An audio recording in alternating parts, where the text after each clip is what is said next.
Shalom, selamat sore. Senang sekali kita bisa bertemu kembali dengan saya Ricky Gerungan dalam program Buka Sahabat bersama EHM.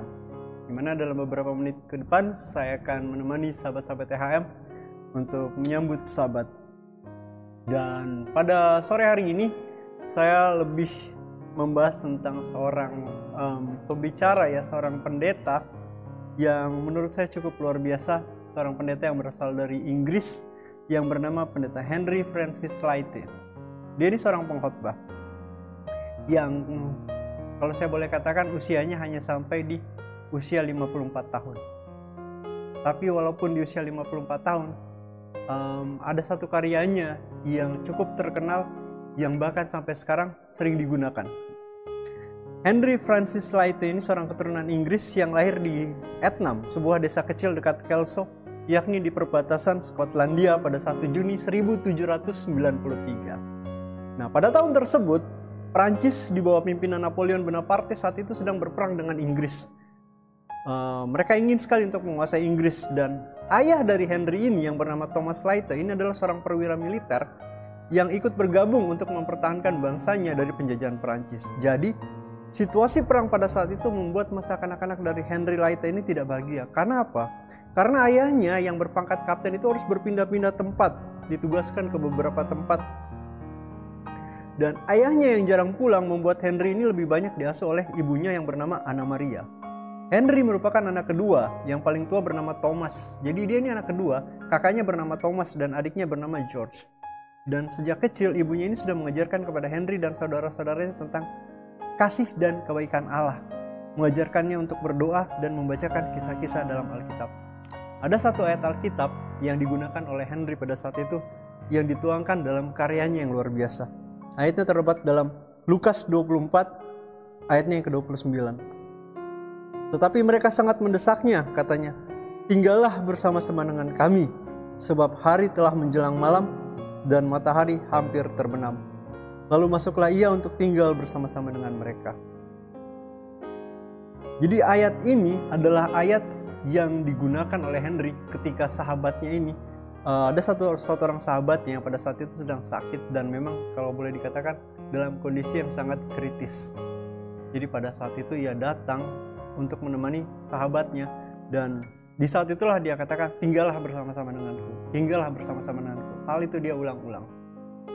Henry ini mempunyai hobi untuk menulis puisi, dan hal itu dikarenakan kesedihannya ketika ibunya pergi meninggalkannya. Ibunya pergi beristirahat lebih dulu. Ketika ibunya meninggal, pelariannya hanyalah menulis sajak. Dia menulis puisi-puisi, dan puisi-puisi itu bercerita tentang kebaikan Tuhan dalam kehidupannya. Bagaimana perjalanan kehidupannya, dia luangkan dalam puisi tersebut. Henry ini adalah seorang pengkhotbah, dan satu kali kondisi kesehatannya itu memang sudah mulai memburuk. Di tahun itu, tuberkulosis atau TBC adalah penyakit yang sangat-sangat mematikan. Belum ada obatnya. Bagi mereka yang didiagnosis menderita tuberkulosis, mereka hanya bisa menunggu hari untuk beristirahat.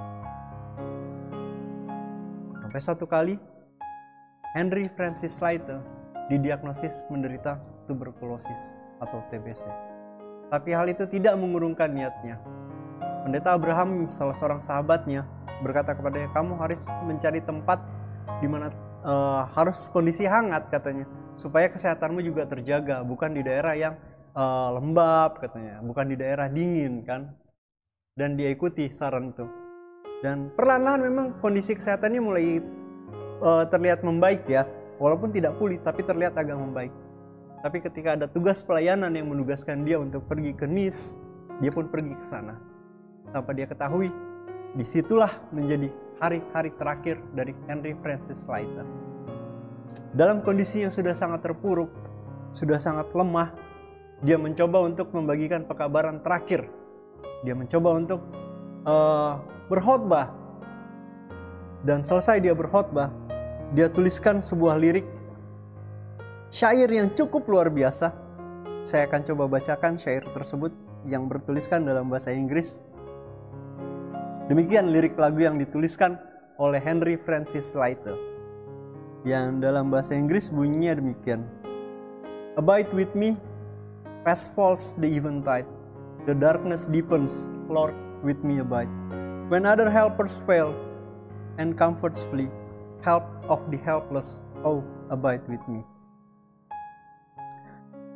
Kalau dalam bahasa Indonesianya kita terjemahkan dari syair yang ditulis oleh Henry Francis Slater, dituliskan begini: tinggallah bersamaku, cepat turunnya malam hari, kegelapan semakin dalam, Tuhan bersamaku dan tinggallah. Ketika penolong yang lain gagal dan kenyamanan hilang, tolonglah mereka yang tidak berdaya, ya tinggallah bersamaku. Lirik lagu ini sering digunakan untuk lagu-lagu pemakaman. Bahkan pertama kali digunakan ketika seminggu kemudian setelah khotbah dan dia tuliskan lirik ini, dia berikan ke istrinya. Karena dia katakan, saya tidak akan mungkin lagi bertahan, dia bilang. Dan benar, seminggu kemudian Henry Francis Slater menghembuskan nafas yang terakhir. Dan di pemakamannya, sajak itu diputarkan untuk pertama kalinya dalam bentuk lagu yang sering kita nyanyikan. Lagu yang sering kita putar pada saat kita menjelang memasuki hari Sabat ataupun penutupan Sabat. Lagu yang terdapat di dalam lagu Sion nomor 45, telah hampir malam.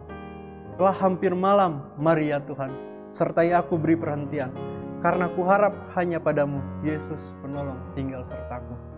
Lirik ini adalah ungkapan perasaan dari seorang Henry Francis Slater yang memohon kepada Tuhan untuk tetap beserta dengannya di saat-saat terakhir dari kehidupannya. Mungkin kita nggak pernah tahu bahwa dia tulis lirik itu di saat-saat terakhir dari kehidupannya. Gitu.